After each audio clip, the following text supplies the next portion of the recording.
Queridos, eu quero já te convidar a abrir sua Bíblia comigo em Jeremias 33. Eu quero compartilhar com você uma mensagem que Deus me deu no ano passado, no final do ano passado, para a virada desse ano. E ela tem um valor totalmente especial, porque fala muito daquilo que a gente crê que Deus tem para nós nesse ano que vem, que logo vai estar virando. Então eu quero que você leia comigo Jeremias 33. Versículo 3 é talvez o texto mais conhecido, principalmente dentro desse capítulo de Jeremias, e diz assim: invoca-me e responder-te-ei e anunciar-te-ei coisas grandes e ocultas que não conheces ou que não sabes. Queridos, quando a gente olha para a vida de Jeremias, tudo na vida desse cara tem um cunho profético. Ele nasceu numa cidade que ficava a 5 quilômetros de Jerusalém, chamada Anatote, e Anatote significa resposta de oração, e o nome Jeremias significa aquele a quem Yahvé designou, aquele a quem Yahvé chamou, escolheu. E Jeremias, eu acredito que ele tem assim um valor profético especial para os nossos dias. Você vai entender por quê no decorrer da mensagem. Essa mensagem conta com patrocínio exclusivo de Monster Energy. Podia vir um patrocínio aí, né? Eu tava facinho. E a impressão que eu tenho é que o que Deus tem falado, não só para mim, mas para a igreja, para a gente, nesses anos, nesse último ano e ano que vem, olhe para Jeremias de uma forma especial. Então, quando a gente olha para a vida desse cara, a gente vai perceber que Jeremias tinha algumas características. Então Jeremias foi um cara que ouvia a voz de Deus assim com muita clareza, e o que se destaca na vida dele não é só o fato dele ouvir Deus da forma clara, mas a coragem que ele teve de profetizar aquilo que Deus dizia. Porque Jeremias foi levantado por Deus para trazer palavras muito duras da parte de Deus e palavras de juízo. Basicamente, Jeremias profetizou o juízo de Deus. Jeremias falava da importância de ser fiel a Deus, de ter um relacionamento profundo com Ele. Jeremias começou a profetizar muito jovem, provavelmente em torno de 20 anos, durante o reinado do rei Josias, com quem ele tinha um bom relacionamento. Mas quando Josias morre, a perseguição começa a apertar para o lado de Jeremias, principalmente porque na mesma época se levantaram vários profetas em Judá, em Israel, e eles profetizavam coisas completamente diferentes de Jeremias. Então o povo aqui ele tinha se desviado, ele tinha se envolvido com prostituição, com imoralidade sexual, com idolatria, e enquanto Jeremias estava dizendo, olha, Deus vai vir, ele vai ferir vocês por causa do pecado, Deus vai trazer justiça, Deus vai trazer juízo, tinha um monte de pseudo-profeta levantando e dizendo, não, a gente está profetizando aqui que tudo vai bem, que nenhum mal vai te alcançar, nenhum mal vai te suceder, o Senhor é misericordioso e tudo vai bem, você não tem com o que se preocupar. E a verdade é que Jeremias pagou um preço alto por ir numa vertente diferente. Quando a gente olha para o texto de Jeremias, ele de todos os profetas, ele é o cara que mais usou o pronome eu. Então a impressão que eu tenho é que Jeremias ele peitava o negócio, ele falava, ó, eu digo, o Senhor falou comigo e eu anuncio. Ele era valente, corajoso, e quando a gente olha para a história dele, ele profetizou contra o povo, ele profetizou contra os sacerdotes, ele profetizou contra os profetas, ele profetizou contra a estrutura religiosa, ou seja, não faltou para ninguém. A metralhadora comeu com todo mundo. E é muito interessante a vida desse cara, ela é peculiar em relação aos outros profetas, porque quando Deus chama Jeremias, Deus fala para ele assim, eu vou te levantar e você vai ser um profeta para as nações. Quem não gostaria de um chamado desse? Eu vou te levantar e você vai ser um profeta para as nações. Mas quando a gente olha para a vida de Jeremias, você vai ver que ele nunca saiu da região de Jerusalém. Mas a palavra dele saiu. Amém? E durante a sua história, Jeremias é perseguido, Jeremias é ameaçado de morte, Jeremias é espancado, ele é preso, Jeremias é ridicularizado, Jeremias é rejeitado por causa das suas palavras proféticas. E eu amo a sinceridade desse cara, porque chega uma hora que ele rasga o coração dele para Deus e ele fala: Deus, eu não profetizo mais nada. Ele fala assim: eu não vou mais me levantar para falar no seu nome, eu não profetizo nada. Ele está indignado com Deus. Mas logo depois disso ele chega para Deus de volta, ele diz assim: eu digo que eu vou me calar, mas quando eu digo que vou me calar, existe como um fogo queimando em meu peito, eu estou tentando segurar e é impossível. Aquela música do Alessandro fala disso, né? É Jeremias 29, você não precisa abrir, diz assim: mas se digo que nunca mais mencionarei o Senhor e nem profetizarei em seu nome, sua palavra arde como um fogo no meu coração, é como um fogo em meus ossos. Eu estou cansado de tentar contê-la, mas é impossível. Então Jeremias é esse cara, era esse cara intenso. A Bíblia não diz isso, mas a tradição diz, aliás, a Bíblia diz que ele foi proibido de casar, de ter filhos, mas a tradição diz que no fim da vida ele foi exilado no Egito, e quando Baruque vai com ele, que é o seu fiel escudeiro, e quando ele chega lá, ele começa a profetizar de volta contra o pecado dos judeus, e finalmente os judeus decidem apedrejar ele, esse cara é morto assim. Agora, quando a gente olha para a vida dele, Jeremias é o profeta maior. O livro de Jeremias é o livro profético que tem mais palavras. Jeremias profetizou por 40 anos. O Novo Testamento tem pelo menos 40 citações de Jeremias, e Jeremias é esse cara corajoso, valente e intenso. O texto que a gente começou lendo é o texto provavelmente mais conhecido do livro, e diz: invoca-me e responder-te-ei e anunciar-te-ei coisas grandes e ocultas que não conheces. E o que eu quero mostrar para você é que meio a um caos, querido, meio a condição religiosa que era horrível, os homens estavam afastados de Deus, havia muito pecado, e Deus está dizendo: eu vou trazer juízo, eu vou ferir as pessoas, eu vou ferir o homem, eu vou derrubar a liderança. Mas no meio de tudo isso, eu quero mostrar para você que essa frase que a gente leu é um convite de Deus para uma restauração. Deus estava convidando aqui não só Jeremias, mas toda a Judá para oração. E Deus está dizendo: olha, se vocês me buscarem, se vocês clamarem a mim, eu vou dizer o que eu vou fazer depois do juízo. O que Deus não está propondo não é uma possibilidade de o juízo não vir, mas Deus está dizendo: olha, eu vou vir, eu vou quebrar o povo, mas depois que o povo for quebrado e destruído, eu vou fazer algo especial no meio de um remanescente. E essa palavra remanescente é muito importante, porque muitas vezes a gente tem uma imagem errada de algumas coisas que Deus faz. Quando a gente olha para o livro de Atos e a gente vê, por exemplo, que na primeira pregação de Pedro, 3.000 pessoas se convertem, a gente vê que logo depois 5.000 pessoas se convertem, a impressão que tem é que o povo está se convertendo a rodo e todo mundo está sendo ganho. Mas existiam milhares de judeus ali. Quando o Pentecostes acontece, mesmo depois de Jesus estar pregando 3 anos e meio, fazendo milagres, maravilhas, libertando gente, eram 120 pessoas que estavam reunidas só naquela casa.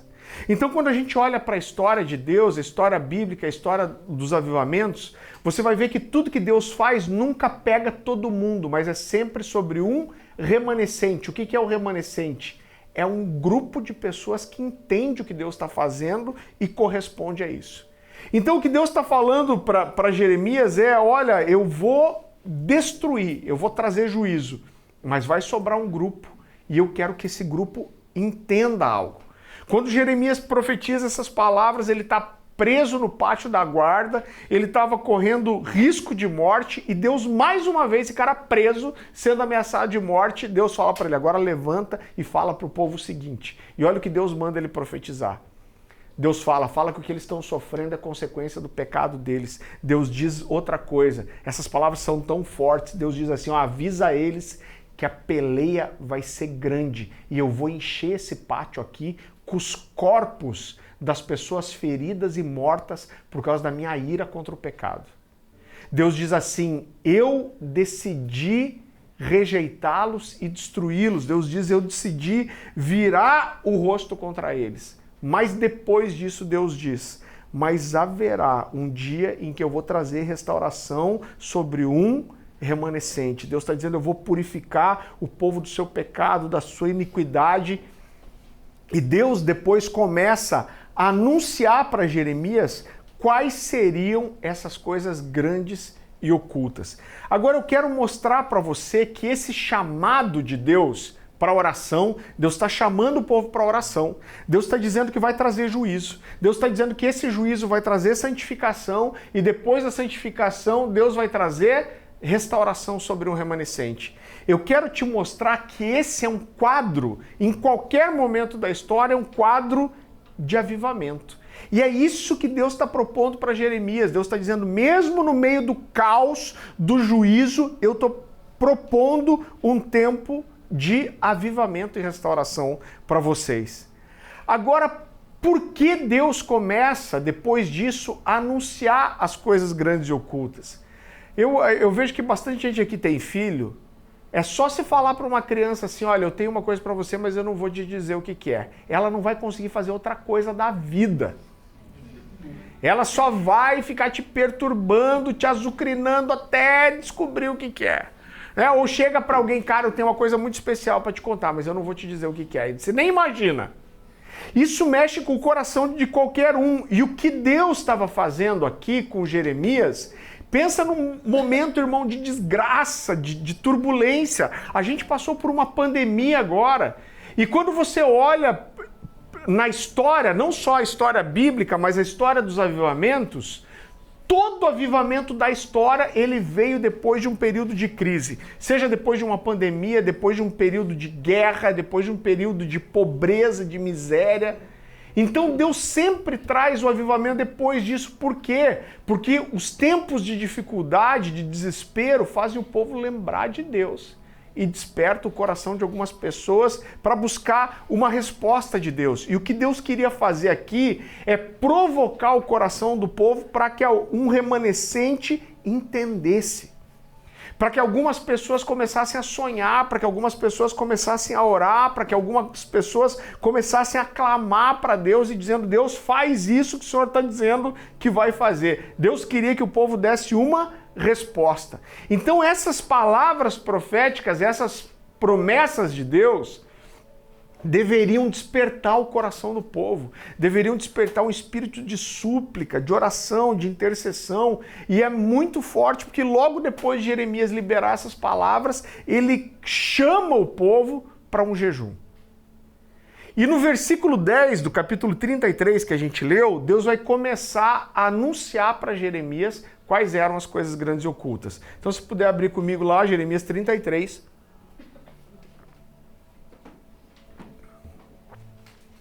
a partir do versículo 10.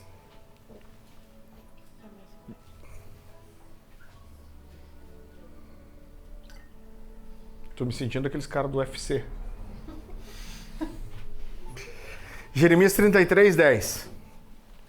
Assim diz o Senhor, vocês dizem que esse lugar está devastado e ficará sem homens nem animais, contudo, nas cidades de Judá e nas ruas de Jerusalém que estão devastadas, desabitadas, sem homens nem animais, mais uma vez se ouvirão as vozes de júbilo e de alegria do noivo e da noiva, e as vozes daqueles que trazem ofertas de ação de graças para o templo do Senhor, dizendo, deem graças ao Senhor dos Exércitos, pois Ele é bom, o seu amor leal dura para sempre, porque eu mudarei a sorte dessa terra como antigamente, declara o Senhor. Assim diz o Senhor dos Exércitos, nesse lugar desolado, sem homens nem animais, haverá novamente pastagens, aonde os pastores farão descansar os seus rebanhos em todas as suas cidades.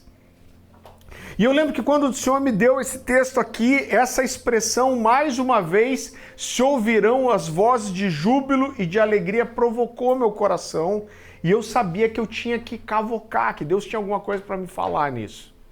E no Salmo 89 existe uma expressão muito semelhante a essa, eu queria que você abrisse comigo lá, Salmo 89, 15.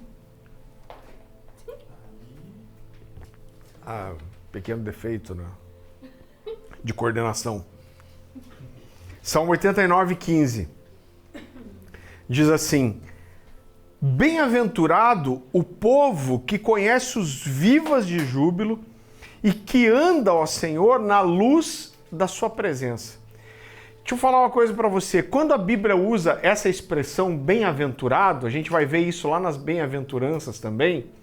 O original dessa palavra é uma expressão, se a gente fosse fazer uma tradução literal, é como se Deus estivesse dizendo assim que bem-aventurado é aquele que é o detentor privilegiado do favor de Deus. Olha como é forte isso. E eu lembro que eu li esse texto e eu falei, cara, a Bíblia está dizendo para mim que é bem-aventurado aquele que conhece os vivas de júbilo.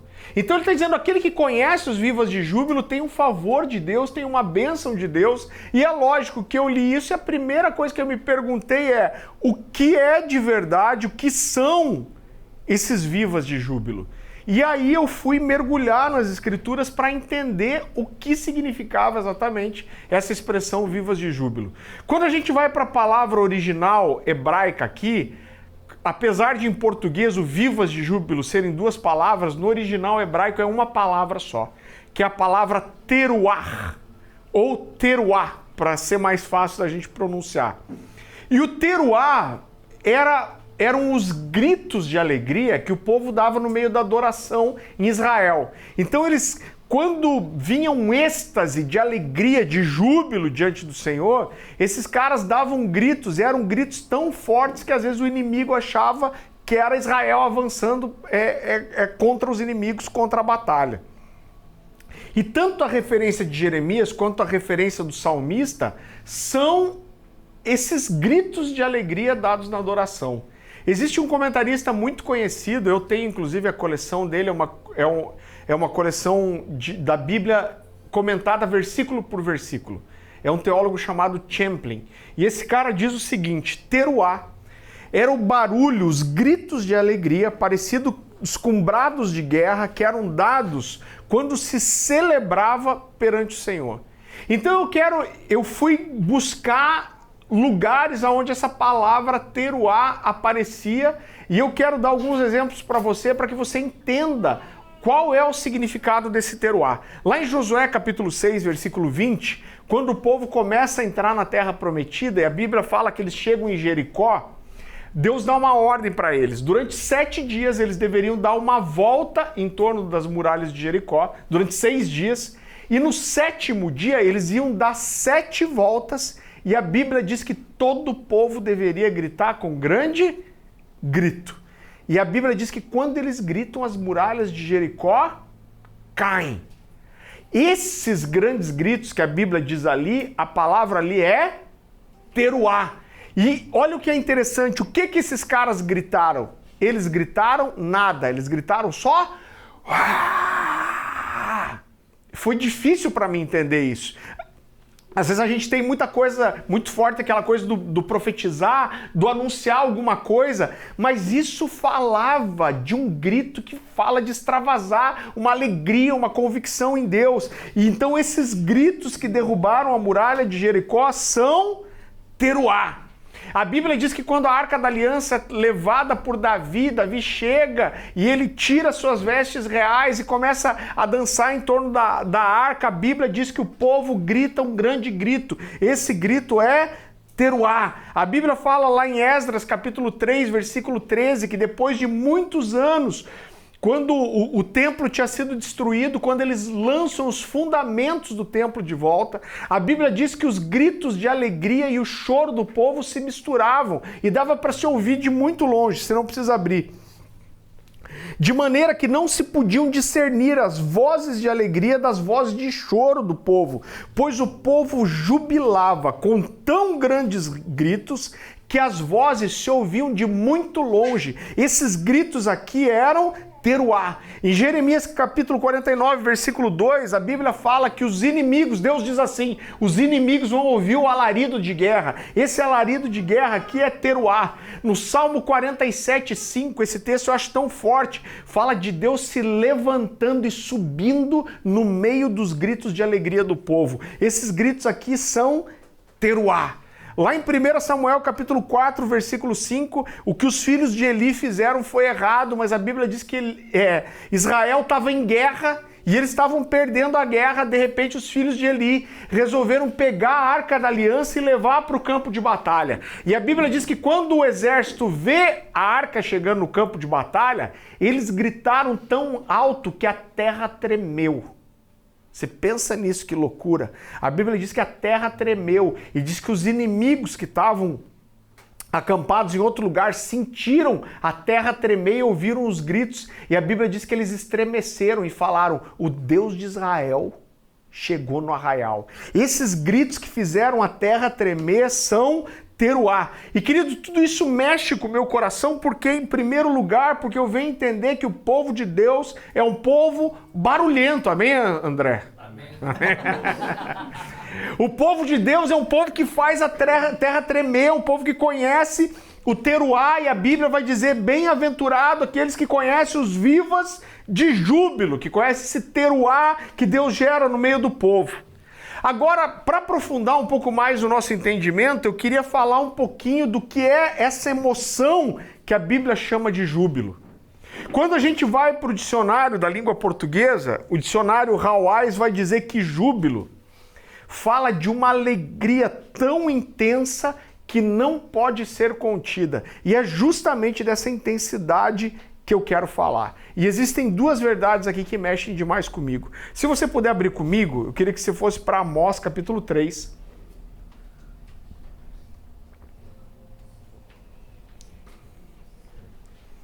Amós capítulo 3, a partir do versículo 7.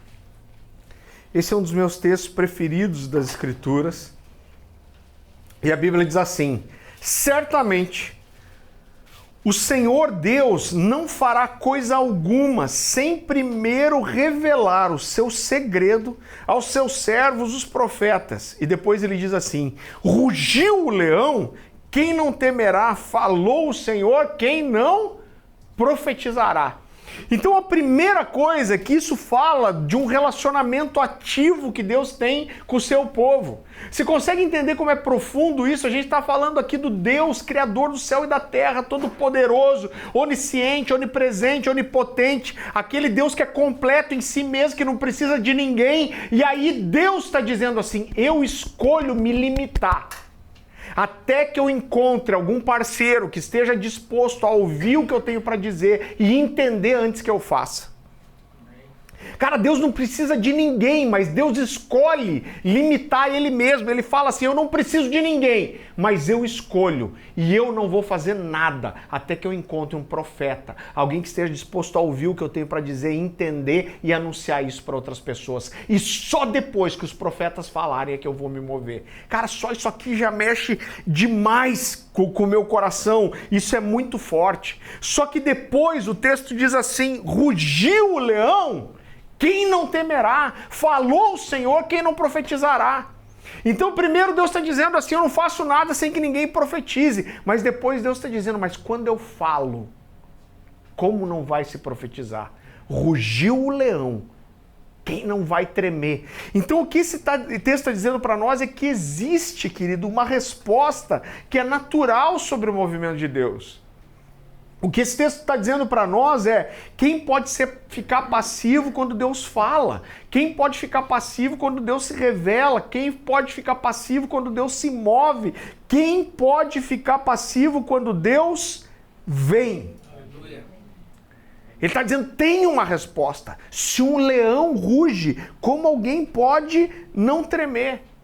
Existe outro texto que completa essa ideia, que ajuda a gente a construir o raciocínio, e é também um dos meus textos preferidos, que é Jeremias 23, se você puder abrir comigo. Jeremias capítulo 23. Versículo 18. E a palavra do Senhor diz assim: porque quem esteve no conselho do Senhor e viu e ouviu a sua palavra, quem esteve atento à sua palavra e a entendeu. Essa expressão, para a gente não fala muita coisa, né? Quem esteve no conselho do Senhor. Mas a palavra original hebraica aqui é a palavra kod. E Code fala de uma reunião familiar, como um pai que senta para jantar com seus filhos adultos e estende uma conversa na mesa depois do jantar. Isso é Code. Fala de uma reunião de família. Então o que Deus está dizendo aqui é: quem de vocês teve a mesa comigo? Quem de vocês teve intimidade comigo o suficiente para ouvir minha voz e para me entender? E querido, esse texto fala muita coisa comigo, porque primeiro me diz que nem todo mundo está na presença do Senhor, porque a primeira coisa que Deus pergunta: quem teve na minha presença? A segunda coisa é que de quem está na presença do Senhor, nem todo mundo vê e ouve a sua palavra. E mesmo daqueles que estão na presença de Deus, que vêm e ouvem a palavra, nem todo mundo está atento o suficiente para entender e dar uma resposta.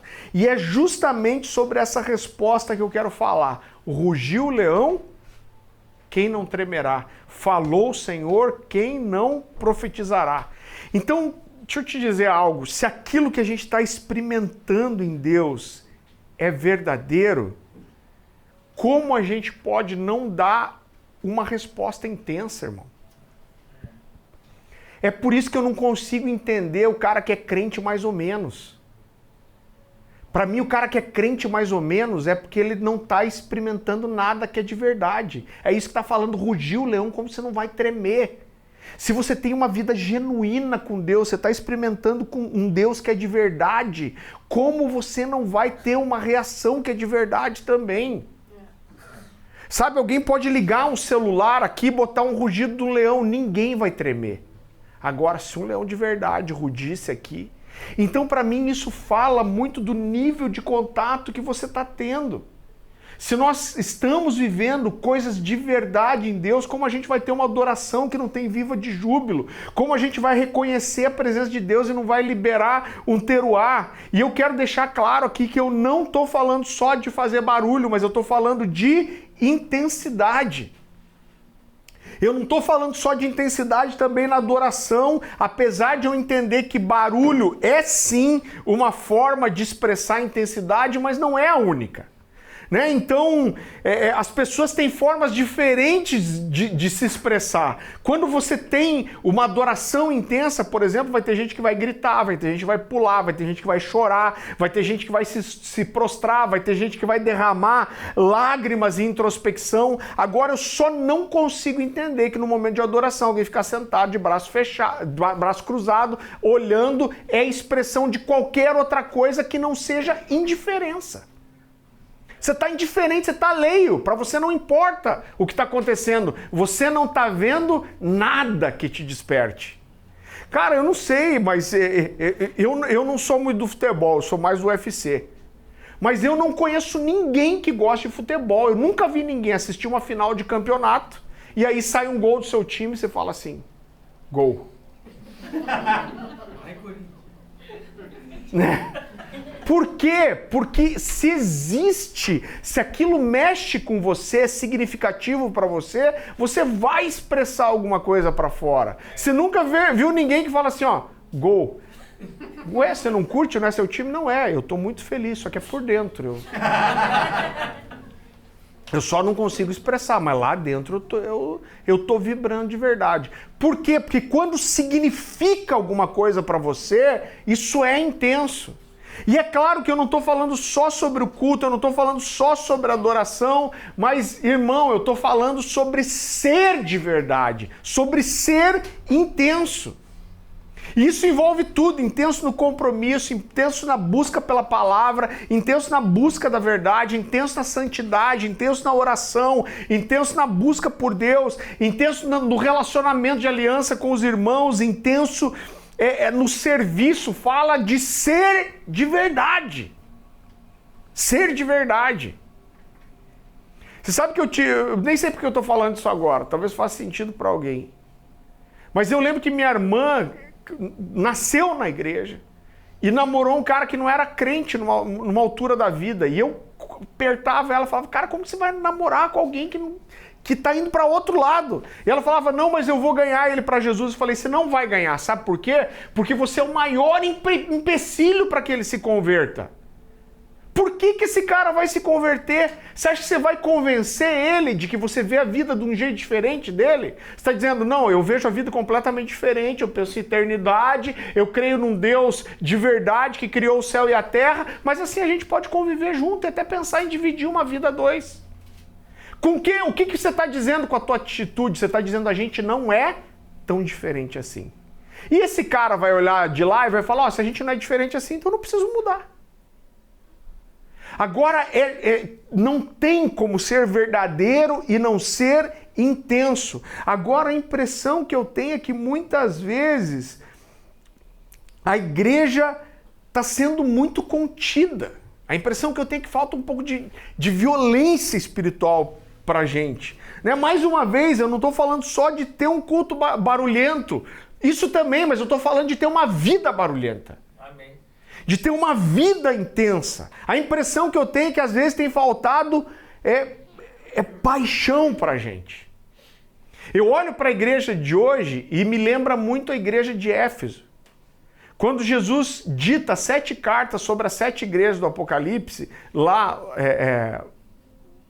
em Apocalipse a partir do capítulo 2, Jesus fala com a igreja de Éfeso, e olha que incrível, você não precisa abrir. Olha o que Jesus começa falando dessa igreja. Olha como essa igreja era sensacional.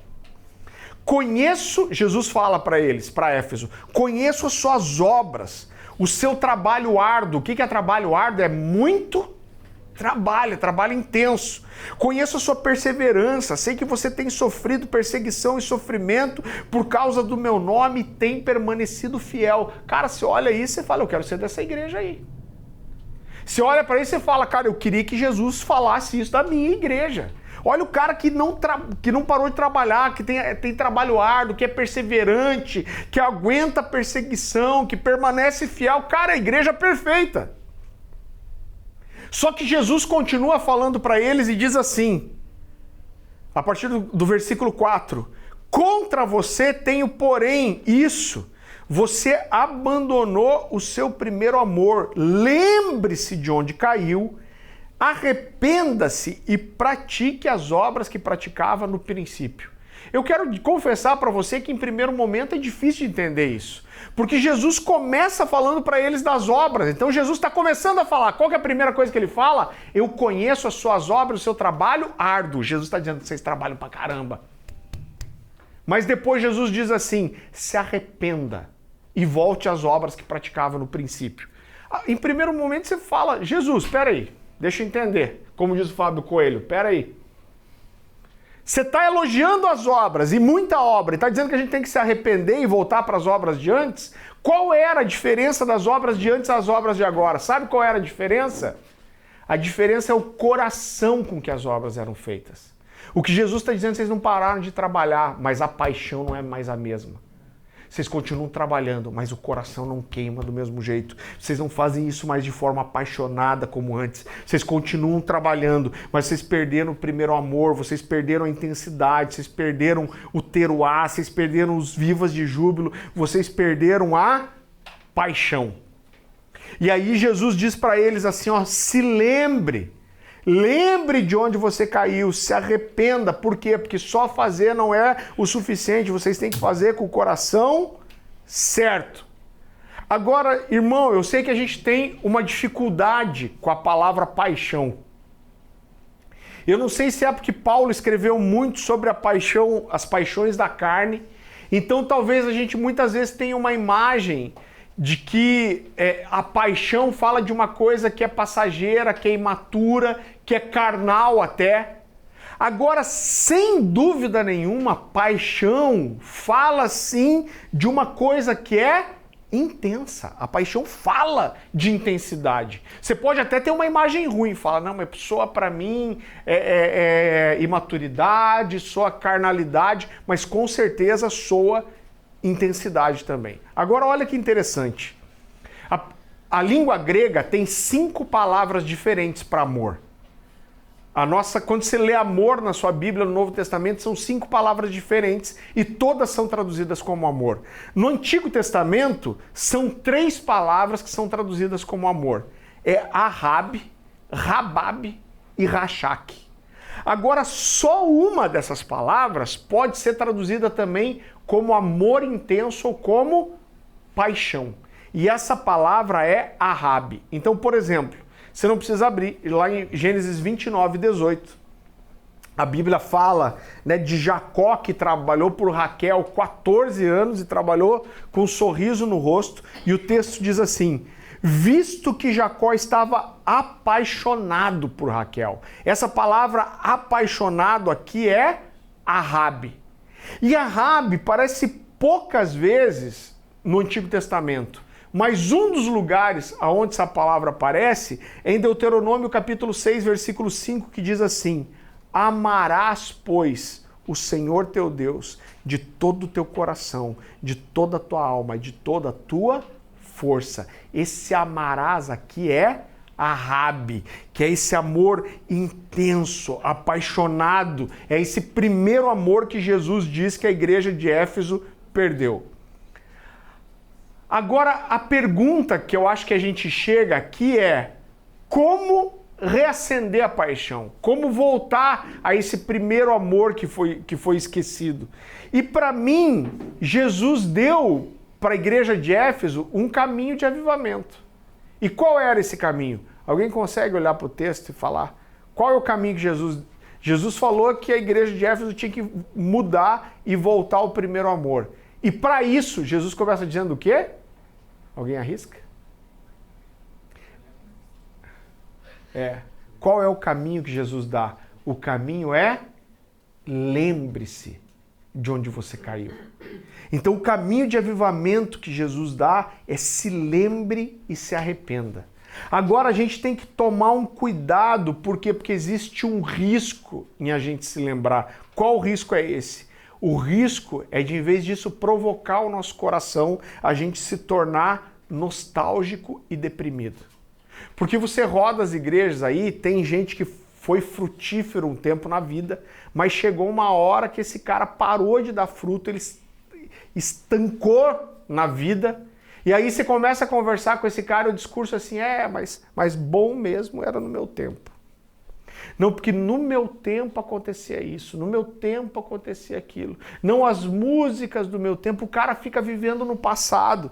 Então a gente precisa entender, querido, que lembrar de onde nós caímos deve nos provocar a viver o novo de novo e não a viver o velho. Vou falar de volta. Lembrar de onde nós caímos deve nos provocar a viver o novo de novo e não a viver o velho. Qual é a diferença? É total diferença. Sabe por quê? Porque Deus é dinâmico e Deus está sempre fazendo coisas novas. Deus diz para Jeremias: olha, me busque, clame a mim, me procure, e eu vou falar para você de coisas grandes e ocultas que eu tô para fazer e que você não conhece. Deus está dizendo: eu quero fazer algo novo. Sabe por quê? Porque Deus sempre está fazendo algo novo. Eu lembro que quando o Dan teve com a Marte lá em Curitiba, acho que a gente até não chegou a publicar, né, esse vídeo, mas ela pegou o microfone um dia, ela falou: olha, eu tenho ouvido Farley falar há muito tempo que Deus está para fazer algo novo. E ela falou: eu piso nessa igreja, eu sinto o cheiro do novo. Ela falou: eu sei que isso pode parecer só um chavão, um clichê, porque você talvez já ouviu isso várias vezes na sua vida. Ah, Deus está fazendo alguma coisa nova. Ela falou: mas a verdade é que Deus está sempre fazendo algo novo. Então Deus está sempre provocando as pessoas que estão dispostas a viver alguma coisa nova. Deus está sempre tentando provocar alguém a gerar expectativa. Deus está sempre provocando alguém a sonhar e dar uma resposta de busca. Por quê? Porque isso faz parte da essência de Deus, porque Deus não envelhece. Deus não envelhece, nós envelhecemos, as igrejas envelhecem, mas Deus não envelhece. Deus está sempre propondo algo novo para quem está disposto. Olha que interessante esse texto que eu vou ler com você. A Bíblia fala do quadro de Israel nos tempos de Eli. Olha o que a Bíblia diz. Vá comigo para 1 Samuel, capítulo 3.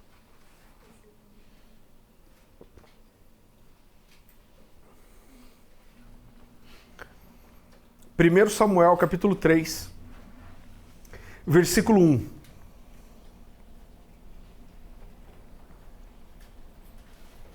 A palavra do Senhor diz assim: o jovem Samuel servia ao Senhor perante Eli. Naqueles dias, a palavra do Senhor era muito rara e as visões não eram frequentes.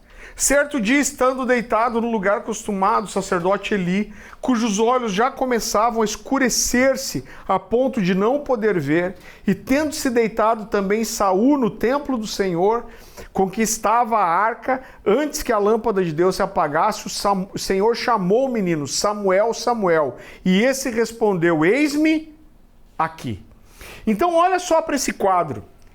Eli não era só um cara idoso, ele era velho. Quando a gente olha para o Dan Duque, que é o nosso pastor, o Dan está fazendo 79 anos agora. Ele é um cara idoso, mas ele não é velho. Se deixar, ele deixa a gente para trás. Agora, Eli era um sacerdote velho, cansado. A Bíblia fala que a visão dele era comprometida. Ele era um cara que já não tinha mais paixão, era um cara que não esperava mais pelo novo, não existia muita expectativa. E sabe o que é mais interessante? É que a Bíblia diz que nos dias de Eli, Deus falar era muito raro e as visões não eram frequentes. Então era um povo, era uma igreja, vamos dizer assim, que era envelhecida. E esse não era só o quadro de Eli, mas esse era o quadro que o povo de Deus vivia nos tempos de Eli. E infelizmente, muitas vezes as igrejas se tornam assim, velhas, cansadas, envelhecidas. Faz mais ou menos 13 anos que eu viajo aí o Brasil, alguns lugares do mundo, pregando. Cara, eu passei por alguns lugares do Brasil aonde houveram igrejas que você nunca ouviu falar antes, mas que esses caras viveram despertamentos incríveis. Existe uma igreja em Brasília que tinha caravana do Brasil inteiro, o ano inteiro tinha ônibus indo para lá. Esses caras faziam conferências gigantescas, por quê? Porque tinha cura. As pessoas eram curadas quando entravam lá, aconteciam milagres. Cara, coisa assim que se assusta de ver a história. Quando você chega lá hoje, sabe o que existe lá? Nada. É uma igreja fria, vazia. Sabe o que ficou? Um templo que mal é usado. Então, quando você olha, existem exceções para isso. Mas, normalmente, as igrejas elas têm um ciclo de 10 a 20 anos. E depois disso, elas envelhecem. E é preciso que alguém com paixão renove a história. Porque senão elas ficam para trás. Eu conheço igrejas da história que nunca mais viveram nada. Essas igrejas se tornaram velhas, cansadas, e o resultado disso é uma aridez espiritual muito grande. Mas na história de Eli velho, cansado, sem enxergar, quase cego, de repente aparece um garoto na história, cheio de paixão, cheio de expectativa, começando a vida, sonhando com aquilo que Deus podia fazer, e a Bíblia diz que Deus chama ele pelo nome, e ele diz: eis-me aqui. E a história de Israel com Samuel é completamente da história com Eli. Um jovem que sonhava com as coisas, que era desejoso por aquilo que Deus queria fazer. Agora, quando não existe novidade, não existe visão, não existe expectativa pelo novo, a tendência é a gente se agarrar às coisas que a gente conhece, as coisas do passado que parecem seguras. Então, irmão, me perdoe a minha sinceridade, mas quando eu olho esse movimento da igreja muito grande de voltar para a fé reformada, os caras lá com Calvino, não que esses caras não tenham o seu valor, mas você vê uma briga, os calvinistas da internet, uma briga para voltar para a fé reformada. Isso só mostra para mim, só denuncia a carência do novo que a gente está. Então você não tem novidade, que você vai fazer, você vai se agarrar no velho. E aí tem um monte de gente, Spurgeon, Calvino, brigando para defender esses caras. E sabe qual é o problema? É que a reforma foi um grande avivamento. Foram caras apaixonados, que arriscaram a sua vida, que foram perseguidos, que a reforma carregou um fogo, a reforma carregou uma paixão, a reforma carregou um sonho de Deus fazer alguma coisa nova. Só que 500 anos atrás. E o problema é que hoje você tem um monte de gente querendo ter o mesmo discurso, só que sem o mesmo fogo, sem a mesma paixão, sem a mesma intensidade. E sabe qual é o resultado disso? É que tem um monte de gente comendo pão seco e duro como se fosse pão fresco. Carência do novo, não existe expectativa. Então a busca, por quê? Porque a busca pelo novo, pela novidade, sempre vai envolver risco e insegurança. Você vê o movimento da igreja de voltar a cantar canções antigas. E não tem problema, a gente semana que vem tá com a Demar de Campos lá na igreja. A gente vai ser abençoado, é bênção. Agora eu acho que a questão é por que a gente está voltando para essas músicas aqui? Talvez porque não tenha nada novo. E a gente volta porque é seguro. Mas o que a gente deveria é estar clamando e chorando e dizendo: Deus, faz algo novo. Agora o novo sempre envolve risco e insegurança. A gente viveu um grande despertamento no Brasil no final dos anos 90, começo dos anos 2000. Um dos caras que Deus mais usou para isso foi um cara chamado David Keelan. Cara, eu lembro, 99, 2000, quando o David começou a aparecer, o cara ficava 20 minutos cantando uma música. Eu ouvi nas igrejas: ah, esse cara aí é mantra gospel. Eu ouvi gente dizer: sabe o que isso aí é? Isso aí é influência da cultura oriental. Contemplação, que é bíblico, inclusive. Isso aí não é de Deus, não. Quem aguenta esse cara? Fica cantando só a mesma coisa 2 horas. Foi extremamente criticado, sabe por quê? Porque abraçar a novidade de Deus sempre envolve risco. Sabe o que aconteceu? 3, 4 anos depois, todo mundo cantava o que esse cara trouxe.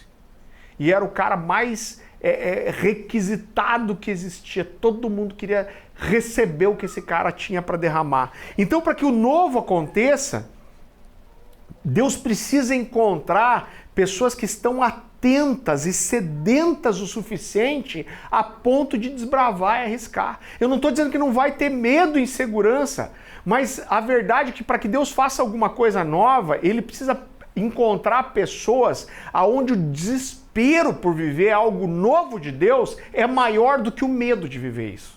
Você entende? Não vou dizer que não tem medo, mas esse cara está tão na expectativa, no desespero por aquilo que Deus faz, que o desespero, a ansiedade é maior do que o medo. Agora, quando não há visão, quando não há essa busca pelo novo, a tendência é a gente se agarrar ao velho. Aquilo que é antigo, rançoso. Mas Deus está sempre fazendo alguma coisa nova. Eu e a Dani, eu fiz uma lista no Spotify, você vai achar 2 perfis meus. Um que tem as mensagens no Spotify, mas você vai encontrar meu perfil pessoal e tem uma lista lá chamada Faz de Novo. Eu fiz uma lista só com canções de 98 a 2006, que para mim foi o ápice daquilo que Deus fez no Brasil. Em 2006 a coisa já estava quase terminando. Agora, por que eu fiz essa lista? Porque a gente quer cantar essas músicas na igreja? Não. Quer dizer que não pode cantar? Não, não é isso também. Mas eu tô ouvindo essas músicas porque eu quero seguir o caminho de avivamento que Jesus deu para a igreja de Éfeso. Eu lembro que a gente estava ouvindo essa lista e lendo, orando lá em casa, e aí a Dani falou uma hora assim, estava tocando aquela música do David: estou apaixonado. Não vou cantar porque é um satanás. Um amigo meu falou assim: você canta da dó de Jesus. Eu canto, cai anjo, demônio, batalha espiritual. Mas basicamente a canção fala isso: estou apaixonado. E aí a Dani, ouvindo, falou assim: cara, você vê quantas músicas a gente está ouvindo que falam de paixão? Ela falou: mas hoje parece que a gente falar de paixão das coisas de Deus, você quase se sente culpado. Mas olha como naqueles dias era uma coisa natural do nosso coração falar de Deus e falar de paixão. Quando a gente estava conversando sobre isso, sabe o que a gente estava fazendo? A gente estava seguindo o caminho de avivamento que Jesus deu para a igreja de Éfeso. Nós estávamos nos lembrando de onde a gente caiu.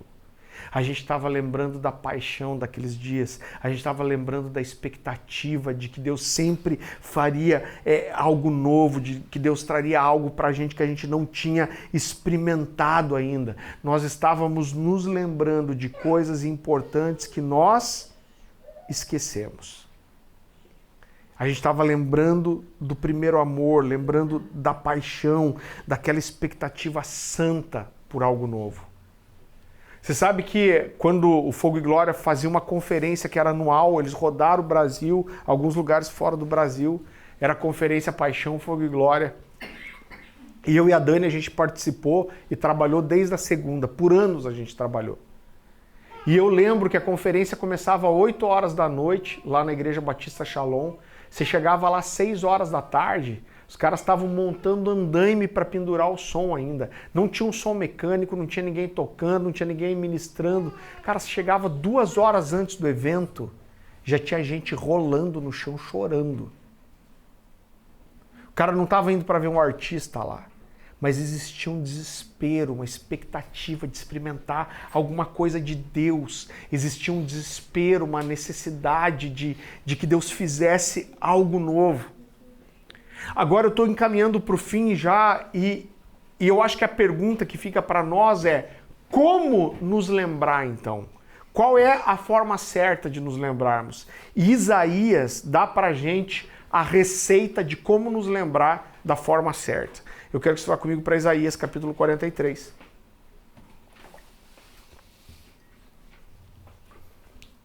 É um texto muito conhecido. Isaías capítulo 43, a partir do versículo 16.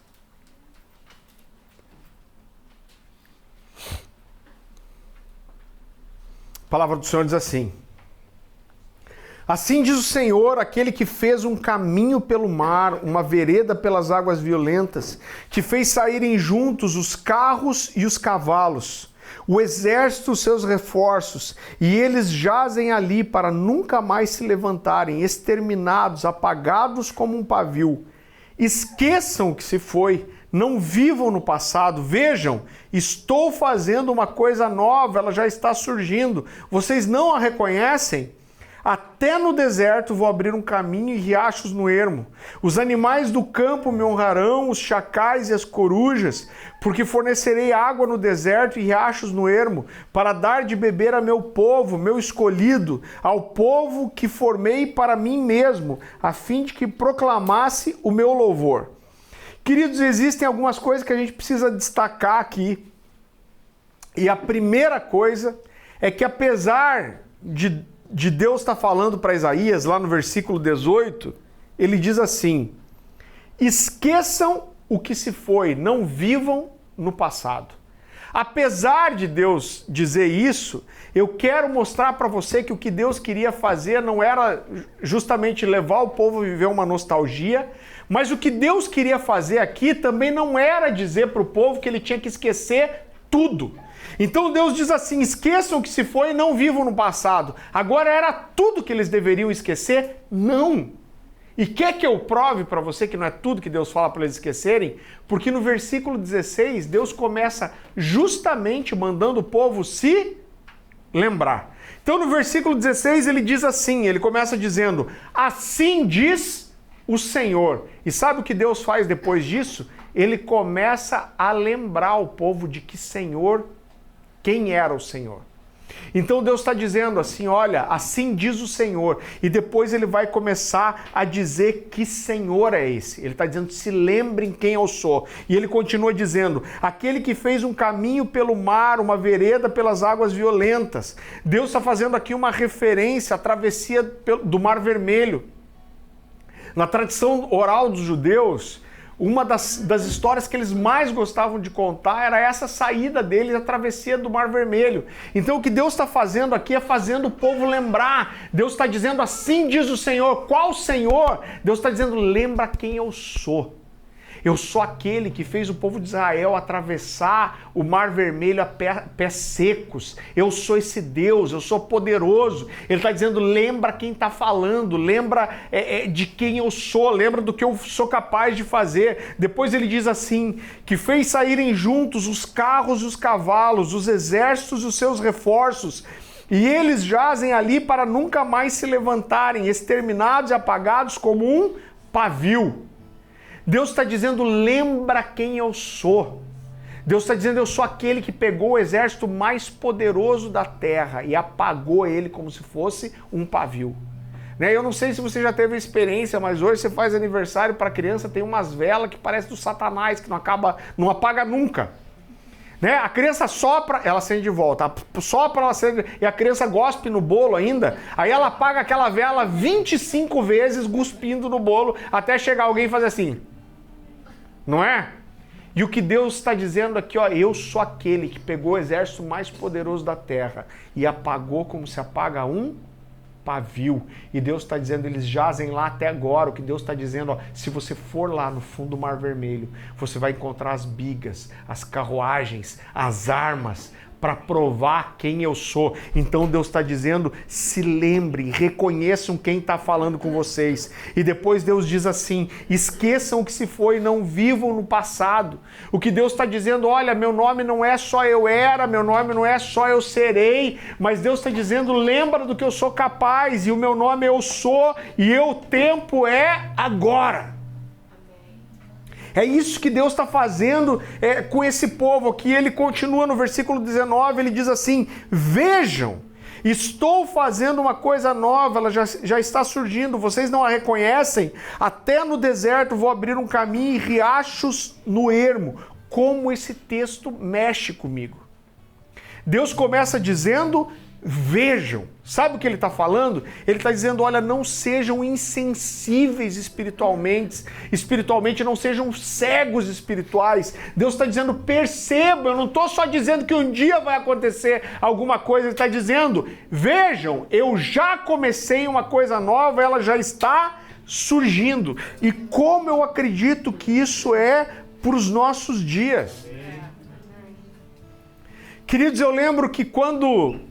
Em 2000 ou 2001, acho, eu tinha uma casinha no litoral do Paraná onde eu me retirava para orar, e a última vez que eu fui lá eu namorava com a Dani já. E eu lembro que quando eu saí para lá, eu tava para sair e fui me despedir dela, eu fui passar um final de semana fechado orando, e ela me deu uma fita cassete, ela falou, leva isso aqui com você e ouve. E eu lembro que eu cheguei, eu fui preparar a casa para passar aqueles dias lá e eu coloquei essa fita cassete. E era o Santa Geração 3 do pastor Antônio Cirilo. Não sei se vocês já ouviram. Presença da Glória. Cara, eu lembro que quando começou a tocar aquele negócio, eu lembro dessa cena. Eu de joelho na frente da estante onde tinha o aparelho de som e eu falei, cara, o que está acontecendo? Eu falei, tem uma coisa acontecendo aqui que eu nunca experimentei, que eu nunca... conheci, tem alguma coisa aqui, e eu saí chocado daquele lugar. E eu saí com o meu coração queimando, eu falei, Dani, a gente tem que descobrir quem são esses caras, aonde esses caras estão, do que esses caras estão falando, o que eles estão vivendo, e foi aí que a gente começou a se envolver com Fogo e Glória, e Deus nos deu o privilégio de conhecer todas essas pessoas. E Deus fez coisas incríveis no Brasil. Irmão, se você gosta de assistir mensagem na internet, saber o que está acontecendo, eu digo para você que a grande maioria dos caras que tocam a nação hoje foram despertados nesses dias por esse movimento. A imensa maioria. Então Deus fez algo muito especial. Agora, quando eu olho para trás, e eu fui despertado nesses dias, eu aprendi nesses dias a orar, a jejuar, eu comecei a pregar, eu comecei a juntar pastores na cidade para orar, tudo nessa época. E quando eu olho para trás, eu vejo que existem alguns tipos de pessoas. Existem as pessoas como eu que perceberam o que estava acontecendo e mergulharam nisso. Existiram as pessoas que, quando perceberam o que estava acontecendo, já tinha acabado. E as pessoas que nunca entenderam o que aconteceu. Agora tem um outro tipo de pessoas que foram as pessoas que perceberam o que estava para acontecer antes de acontecer. Alguém me mandou um vídeo do David Keelan em 98, cara, numa igrejinha de madeira lá em Curitiba, dizendo assim, Deus está me falando que vai trazer um grande avivamento para o Brasil no meio da adoração e no meio dos jovens. A gente nem usava essa expressão, Deus está me falando de adoradores extravagantes, 98. Esse negócio foi explodir no Brasil em 2001. Então existiram pessoas para quem Deus falou que estava para fazer, e pessoas que entenderam antes, e elas não só perceberam, mas elas fizeram parte daquilo que Deus estava para fazer. E há quase 20 anos eu tenho orado e eu tenho dito, Deus, a próxima vez que o Senhor fizer alguma coisa nessa nação, eu não quero só mergulhar depois que está acontecendo. Eu quero ser um dos caras que faz acontecer. E eu vou falar uma coisa para vocês de todo o meu coração. Eu posso estar errado? Posso. Mas a gente tem uma igreja em Curitiba e a igreja aqui, a gente está vivendo, crendo que essa é toda a verdade. A gente pode estar errado? Pode. A gente vai perder alguma coisa se a gente estiver errado? Não. Porque a gente está falando de mergulhar em Deus, de orar mais, de jejuar mais, de se santificar mais, de buscar mais. Mas a gente está vivendo como se essa fosse toda a verdade. Eu acredito. Por uma série de coisas que eu creio que Deus tem falado comigo, que não cabe falar aqui, que a partir do segundo semestre do ano que vem, a gente vai viver as primeiras gotas de um grande despertamento sobre o Brasil. E eu creio que vai ser maior do que aconteceu lá. O Dan Duque, que é o nosso pastor hoje, e era o pastor de toda essa galera na época, de todo mundo que viveu esse despertamento, ele fala, Farley, eu tô sentindo a mesma coisa que eu senti lá. Ele falou, só que a impressão que eu tenho hoje é que vai ser muito maior. Agora eu quero dizer para você que é sempre sobre um remanescente, nunca pega todo mundo. Ontem eu perguntei se o pessoal usava essa expressão, né? Aqui o pessoal diz que usa também. A gente fala muito do pegar jacaré na praia, né? Você vê a onda, começa a remar e você vai junto. O primeiro pastor que me discipulou, ele falava assim, cara, os moveres de Deus, eles são como pegar jacaré na praia. Chega uma hora que você está vendo que a onda está vindo. E quando você vê a onda vindo, você tem que começar a dar abraçada para você ir com ela. Senão ela passa e você fica. Vai pegar todo mundo? Não vai, irmão. Mas vai ter gente atenta. E quem estiver atento vai viver anos extraordinários. Eu tenho certeza disso. E eu tô assim com o meu coração cheio de expectativa. E o que eu digo para mim mesmo é, eu vou viver coisas que a gente nunca viveu. A impressão que eu tenho é que Deus está gritando para mim, vejam, eu estou fazendo uma coisa nova. E ela já começou. Você sabe que só um adendo aqui. Quando prendem Paulo e Pedro e Silas. Paulo e Silas. Não, então não é Paulo e Silas. Pedro e João. O Pedro é metido, tá em tudo, né? Pelo menos as minhas. Quando prendem Pedro e João, depois eles curarem aquele paralítico na porta formosa do templo. Eles passam a noite na cadeia e no dia seguinte eles são julgados. E quando eles são julgados, eles ameaçam eles de morte e falam assim, vocês não podem mais falar nesse nome. A ameaça ali era de morte, porque Jesus, dias atrás, tinha sido crucificado por causa exatamente da mesma acusação. Só que daí eles dão o direito de Pedro e João se defenderem.